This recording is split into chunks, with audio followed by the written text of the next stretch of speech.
तो बच्चों इस वीडियो में हम लोग डिस्कस करने वाले हैं कुछ एप्लीकेशंस ऑफ गॉस लॉ। सबसे पहले बच्चों हम स्फेरिकली रेडियल फील्ड के बारे में चर्चा करेंगे। स्फेरिकली रेडियल फील्ड में गॉस लॉ कैसे अप्लाई करते हैं। तो स्फेरिकली रेडियल फील्ड में सबसे पहला केस आता है electric field due two point charge. हालांकि पॉइंट चार्ज की इलेक्ट्रिक फील्ड हम यूजिंग कूलम्स लॉ कैलकुलेट कर चुके हैं। हम लोग जानते हैं इलेक्ट्रिक फील्ड इक्वल टू जो स्ट्रेंथ होती है वो 1/4 पाई एप्सिलॉन नॉट Q/r² होती है। उसी को गॉस लॉ का यूज़ करके हम कैसे अप्लाई कर सकते हैं। तो बच्चों हम जानते हैं लेट अस सपोज एक पॉजिटिव पॉइंट चार्ज है यहाँ पे रखा है, तो रेडियल फील्ड होगी, ऐसे चारों तरफ अवे फ्रॉम पॉइंट चार्ज होगा। ठीक है, तो अगर मुझे यहाँ से मान लो सपोज P पॉइंट पे यहाँ से R डिस्टेंस पे बच्चों इलेक्ट्रिक फील्ड पता करनी है कि कितनी इलेक्ट्रिक फील्ड है, तो हम R डिस्टेंस पे इस P पॉइंट पे जहाँ से हमें इलेक्ट्रिक फील्ड पता करनी है, यहाँ से पास होता हुआ एक हाइपोथेटिकल सरफेस हम एज्यूम करें, एक गॉसियन सरफेस बच्चों बनाएंगे जिसके लिए हम गॉस लॉ अप्लाई कर सकें। तो जैसा कि हम पढ़ चुके हैं लास्ट वीडियो में कि जब भी ये स्फेरिकली रेडियल फील्ड होती है ना, ये सारी की सारी लाइंस एक स्फीयर के रेडियस को रिप्रेजेंट करेंगी, तो यहाँ पे हम जो गॉसियन सरफेस मानते हैं वो एक स्फीयर मानते हैं बच्चों। तो यहाँ पर जो एक गॉसियन सरफेस हम मानते हैं वो एक स्फेरिकल गॉसियन सरफेस मानते हैं। ये एक इमेजिनरी सरफेस है। इसी को बच्चों जैसे हमने अपनी गॉसियन जिसके लिए हम गॉस लॉ अप्लाई कर रहे हैं, इसी को हम लोग गॉसियन सरफेस कहते हैं। अब अगर आप ध्यान से देखें बच्चों तो सबसे पहली बात कि ये सभी तरफ पॉइंट चार्ज से इक्वल डिस्टेंस है, मतलब सारे पॉइंट इस गॉसियन सरफेस पे जितने पॉइंट्स हैं कोई भी स्फेरिकली रेडियल फील्ड होगी, सिमेट्रिकल फील्ड होगी, तो अगर सेंटर पॉइंट पे चार्ज मान लो यहाँ पे तो सेंटर पॉइंट पे चार्ज है, बट उसमें जनरली अगर चार्ज और भी कहीं होगा, बट फील्ड का बिहेवियर अगर ऐसा है सिमेट्रिक है, तो सेंटर से इक्वल डिस्टेंस पे यहाँ पे सभी जगह जो इलेक्ट्रिक फील्ड की वैल्यू होगी वो सेम होगी, मैग्नीट्यूड यूनिफॉर्म होगा। ठीक है बेटा, अगर मैं यहाँ की बात करूँ तो यहाँ पे आप देख सकते हैं कि जो पॉजिटिव चार्ज की वजह से इलेक्ट्रिक फील्ड वेक्टर होगा वो इस डायरेक्शन में होगा, और यहाँ पर जो DA वेक्टर होगा वो भी सेम डायरेक्शन में होगा, आउटवर्ड नॉर्मल के अलावा। सिमिलरली बेटा किसी भी पॉइंट पे यहाँ पर अगर आप बात कर रहे हैं तो आप देख सकते हैं यहाँ पर भी इलेक्ट्रिक फील्ड वेक्टर और DA वेक्टर दोनों सेम डायरेक्शन में होंगे। At any point electric field vector and DA vector will be in the same direction. तो दो बातें बच्चों यहाँ पर आपको समझनी है। पहली बात तो ये समझनी है कि इलेक्ट्रिक फील्ड का जो मैग्नीट्यूड है ये यूनिफॉर्म है ना, ये यूनिफॉर्म है eight every point of the surface, eight every point of the sphere है ना, सरफेस। ठीक, और दूसरा कि जो एंगल है at all point, angle at all points between, angle between आप ऐसे लिख सकते हो at all points angle between E vector and DA vector दोनों सेम डायरेक्शन में है तो 0 डिग्री है बेटा। ओके, तो अगर मैं यहाँ पर गॉस थ्योरम अप्लाई करूँ for this closed surface E.DA equal to Q enclosed divide by epsilon naught, तो तुम देख सकते हो एट एवरी पॉइंट ये E और DA दोनों सेम डायरेक्शन में है बेटा, तो क्या लिखेंगे E into DA into cos 0, ठीक है, इक्वल टू Q इन अंदर का charge divided by epsilon naught. ठीक है, ध्यान से समझिए, कॉस 0 की वैल्यू 1 है। अब चूंकि E का मैग्नीट्यूड पूरे सरफेस पे कांस्टेंट है, तो अगर ये कांस्टेंट है तो इंटीग्रेशन के बाहर लिख सकते हैं बेटा। तो E को कांस्टेंट है, इंटीग्रेशन के बाहर लग लिया, it is closed integration of DA, it is total charge enclosed अंदर का charge divided by epsilon naught. अब इंटीग्रेशन ऑफ DA आप समझ रहे हैं, इंटीग्रेशन का बेसिक मीनिंग होता है एडिशन, मतलब जितने भी छोटे छोटे एलिमेंट हैं इनका पूरे का एरिया आपको ऐड करना है। तो आप समझ ही रहे होंगे कि जब छोटे छोटे एलिमेंट्स का एरिया ऐड करोगे तो that will be the total area of spherical surface.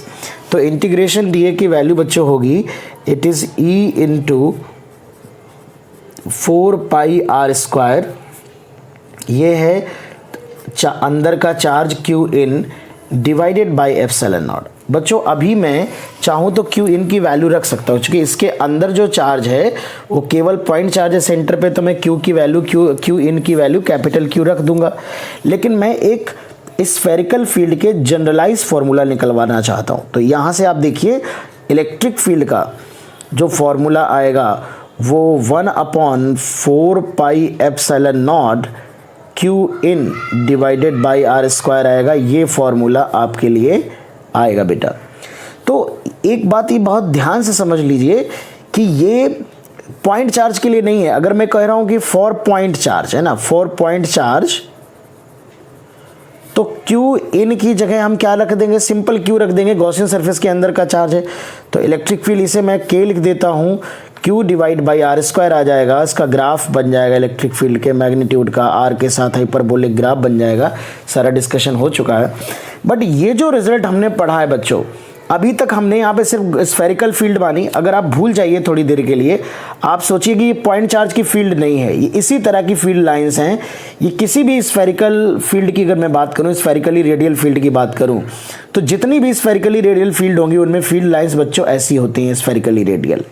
हर जगह हम गॉसियन सरफेस मानेंगे, हमेशा स्फेरिकल मानेंगे।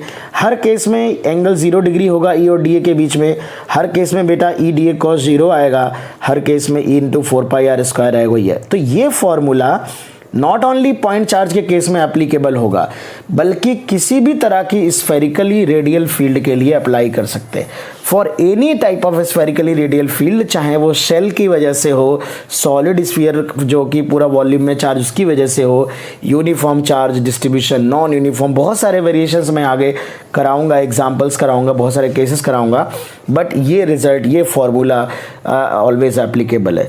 तो अगर आपको बोर्ड में प्रूव करना है तब तो आप सिस्टमैटिक डायग्राम बना के विद एक्सप्लेनेशन प्रूव कर सकते हैं। बट अगर आप जेई के लिए पढ़ रहे हैं तो ये इंपॉर्टेंट कॉन्सेप्ट आप पकड़िए, इंपॉर्टेंट कॉन्सेप्ट फॉर जेई और नीट। अगर आप एग्जाम में कंपटीशन दे रहे हैं जहां पे टाइम की लिमिटेशन है, तो for any spherically radial field है ना, for any spherically radial field, किसी भी स्फेरिकली रेडियल इलेक्ट्रिक फील्ड में you can directly apply the formula 1/4 pi epsilon naught q in divided by r square, जहां पर सेंटर जो स्फेरिकल सरफेस आप मानेंगे, सेंटर से उस पॉइंट की, जिस पॉइंट पे आप इलेक्ट्रिक फील्ड निकालने वाले वहां से डिस्टेंस होगी। तो this formula q in divide by apps, q in की वैल्यू बस आपको ध्यान से लिखनी होगी। q in के अलावा आपको और किसी चीज में दिमाग नहीं लगाना। क्यू इन का आपको विशेष ध्यान रखना है बच्चों, ठीक है ना। तो ये फॉर्मूला अगर आप ध्यान से पकड़ लेंगे तो कोई क्वेश्चन आपका गलत नहीं होगा, ठीक है। तो this formula is applicable for all the cases in which electric field is spherical in nature, चाहे वो पॉइंट चार्ज हो, शेल हो, सॉलिड स्फीयर हो, कुछ भी हो। मैं आगे आपको एग्जाम्पल कराऊंगा। सेकेंड केस बच्चों हम लोग डिस्कस करने जा रहे हैं electric field due to a thin shell, spherical shell, ठीक है। तो यहाँ पे स्फेरिकल शेल लिख सकते हैं, ठीक है। तो थिन स्फेरिकल शेल के लिए हम लोग इलेक्ट्रिक फील्ड अप्लाई करेंगे, ठीक है। तो कोई कंडक्टिंग भी हो सकता है, नॉन कंडक्टिंग भी हो सकता है ना, क्योंकि अगर हॉलो शेल है, स्फेरिकल शेल है, ठीक है ना, तो कंडक्टिंग हो या नॉन कंडक्टिंग चार्ज तो सरफेस पे ही रहेगा, ठीक है ना। तो उस चीज़ को हम समझ सकते हैं। हालांकि ये जो हम फॉर्मूला पढ़ने वाले हैं, ये अगर एक सॉलिड कंडक्टर भी होगा, सॉलिड कंडक्टर भी होगा तो भी चलेगा, स्फेरिकल कंडक्टर अगर, क्योंकि अगर सॉलिड कंडक्टर भी होता है तो अगर ये सॉलिड भी होगा तो अगर हम कोई चार्ज देंगे, तो हम लोग पढ़ चुके हैं शुरुआती दौर में कि कंडक्टर में पूरा का पूरा चार्ज आउटर मोस्ट सरफेस पे आ जाता है और वो फाइनली इलेक्ट्रोस्टैटिक इक्विलिब्रियम पे रुकता है। तो ये बात हम डिटेल में और प्रॉपर्टीज़ ऑफ कंडक्टर में डिस्कस करेंगे। तो ये जो फॉर्मूला हम पढ़ने जा रहे हैं ये 3 सिचुएशन में एप्लीकेबल होंगे। पहला, शेल हो, अगर हॉलो शेल है, ठीक है, हॉलो शेल है, चाहे कंडक्टिंग हो या नॉन कंडक्टिंग, या ये सॉलिड कंडक्टर है तो भी एप्लीकेबल होंगे, सॉलिड कंडक्टर, ठीक है। सो क्योंकि सॉलिड कंडक्टर में चार्ज अल्टीमेटली तीनों में सरफेस पे रहता है, ठीक है ना। सॉलिड नॉन कंडक्टर का केस अलग होगा। तो बच्चों चूंकि ये एक स्फेरिकल है ना, स्फीयर है बेटा, तो यहाँ पर भी जो इलेक्ट्रिक फील्ड होती है वो अंदर के बारे में भी हम मान के चल रहे हैं कि हम अननोन है, हमें नहीं पता है। हम चाहे तो कूलम्स लॉ से भी निकाल सकते थे, बट वहाँ हम लोगों ने ये केसेस इसलिए नहीं करे क्योंकि गॉस लॉ में हमको ये यूज़ करने ही है हमारे बोर्ड में, यूजिंग गॉस थ्योरम ये सारे एप्लीकेशंस हैं। तो एक बार कूलम्स लॉ से फिर एक बार गॉस लॉ से, ऐसा बिल्कुल ज़रूरी नहीं है। तो यूजिंग गॉस लॉ मैं इनके कैलकुलेशंस कराने वाला हूँ, ठीक है ना। तो सबसे पहली बात तो कि बाहर जो फील्ड होगी वो तो हमें पता है कि स्फेरिकली रेडियल फील्ड होती है, ठीक है। किसी भी पॉइंट पे आप देखेंगे तो फील्ड लाइंस जो होंगी वो सेंटर से बाहर की तरफ आती हुई दिखेंगी। पर अंदर की फील्ड के बारे में अभी हमें नहीं पता है कि अंदर किस तरह की फील्ड होती है, लेकिन ये पक्का है कि अगर होगी तो स्फेरिकली रेडियल ही होगी। अगर नहीं होगी, बाई चांस मान लेते हैं अगर नहीं है, तो फिर यहाँ अंदर फील्ड लाइंस एग्जिस्ट नहीं करेंगी। तो मैं बना नहीं रहा हूँ अभी यहाँ पे अंदर फील्ड लाइंस, राइट। तो सबसे पहले हमें यहाँ पे दो रीजन में इलेक्ट्रिक फील्ड कैलकुलेट करनी है, अंदर के रीजन में और बाहर के रीजन में। तो हम जानते हैं if there is any electric field inside this shell, electric field must be spherically radial due to spherical symmetry of charge. Charge की स्फेरिकल सिमेट्री होने की वजह से होगी तो स्फेरिकली रेडियल होगी, ठीक है ना। तो चलिए सबसे पहले हम इलेक्ट्रिक फील्ड कैलकुलेट करते हैं eight inner point. Eight inner point calculate करते हैं बच्चों कि जब स्मॉल आर सेंटर से डिस्टेंस जो है वो कैपिटल आर से छोटी है, ऐसे पॉइंट पे हमें कैलकुलेट करना है। तो सपोज बेटा हमें इस पॉइंट पे कैलकुलेट करना है, this distance is small R. तो यहाँ से एक हम लोग फिर वही बात करेंगे, गॉसियन सरफेस पास करेंगे। तो फिर उस गॉसियन सरफेस के लिए हम जब ये अप्लाई करेंगे, चूँकि हम लास्ट वीडियो में सारी चीज़ें लिख चुके हैं, मैं बार बार नहीं लिख रहा हूँ, E dot D A is equal to Q in divide by epsilon not.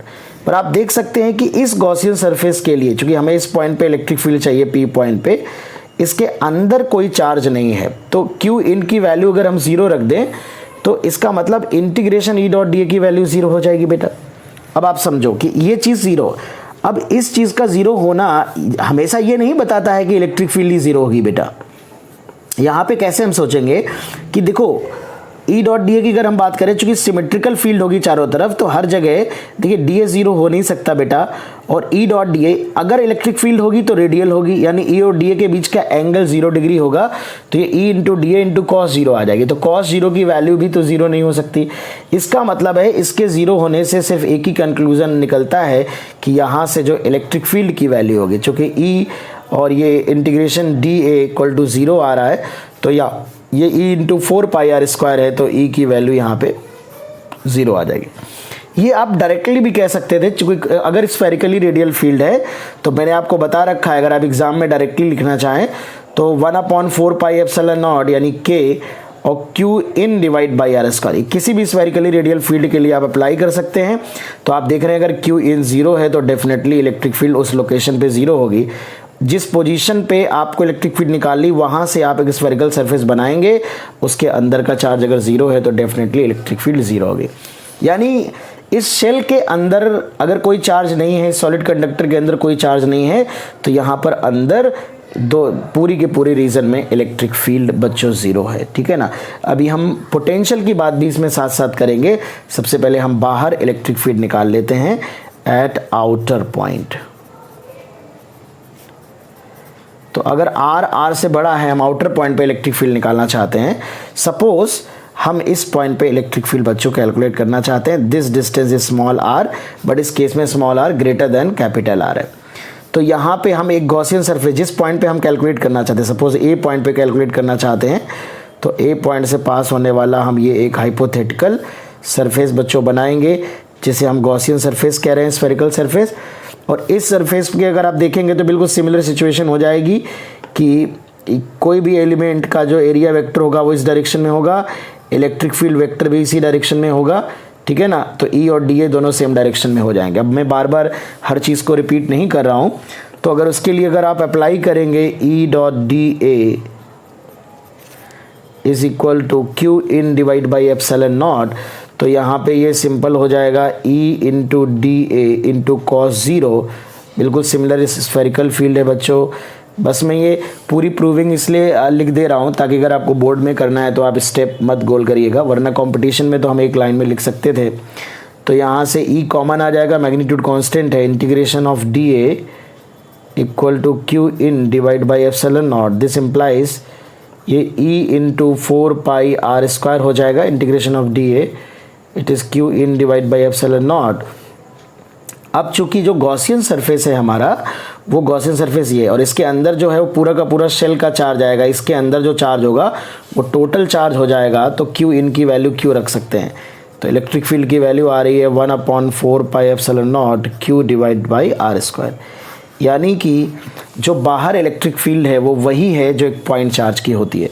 और बहुत सिंपल से आप एक लाइन में अगर चाहें तो लिख सकते थे E = 1/4πε0 Q in divide by r²। और जब बेटा यहाँ पर आप देखते इस पॉइंट से जब गॉसियन सरफेस आप बनाते तो जो Q इन आता वो टोटल सेल का टोटल चार्ज आ जाता बेटा। ओके, तो आप कह सकते हैं अगर मैं इसका ग्राफ यहाँ पे प्लॉट करूँ, ग्राफ अगर मैं बनाऊँ डिस्टेंस के साथ इलेक्ट्रिक फील्ड के मैग्नीट्यूड का ग्राफ बना रहा हूँ, ठीक है ना। तो आप देख सकते हैं कि जब तक स्मॉल r की वैल्यू कैपिटल R नहीं हो जाती तब तक इलेक्ट्रिक फील्ड बच्चों ज़ीरो होती है, ठीक है। तो दिस ग्राफ इज ज़ीरो, और फिर हाइपरबोलिकली वेरी करती है जस्ट आफ्टर रेडियस, ठीक है। तो ये हाइपरबोलिक ग्राफ हो जाएगा। तो इस तरह से बच्चों इलेक्ट्रिक फील्ड का ग्राफ बनेगा।